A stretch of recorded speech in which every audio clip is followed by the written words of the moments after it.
كلنا بنرمي فشلنا على الظروف والحياة وبنقول دايما ان احنا ضحايا الظروف، لكن الحقيقة احنا بنحبس نفسنا جوه سجن الضحية. انا روضة الشقيري، مستشارة في العلاقات ولايف كوتش، ودي سلسلة فترضى هنتكلم فيها عن كل التحديات النفسية اللي بتقابلنا وازاي نتغلب عليها، وازاي ايات القرآن بيكون فيها الحل لكل الحاجات اللي بتقابلنا، وازاي كمان كل المدارس العلاجية الحديثة بتطبق ايات القرآن.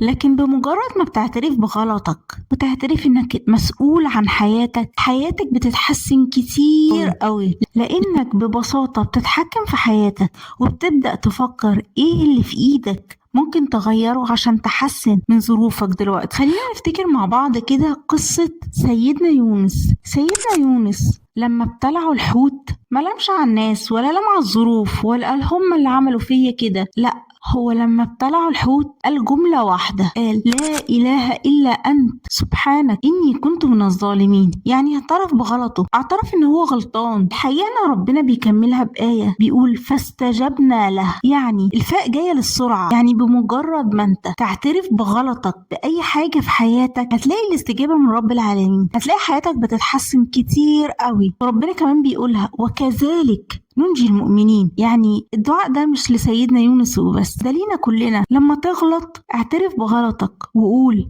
لا إله إلا أنت سبحانك إني كنت من الظالمين. أنا غلطان، أنا غلطت في كذا. مفيش مشكلة إن احنا نعترف بغلطنا، بس نتعلم منه. احنا بني آدمين ودي طبيعتنا الغلط، بس أهم حاجة إن احنا نتعلم من الغلط ونتعلم الدرس كويس، وهتلاقي الحياة كلها تتغير. خليك دايما واثق، ولسوف يعطيك ربك فترضى.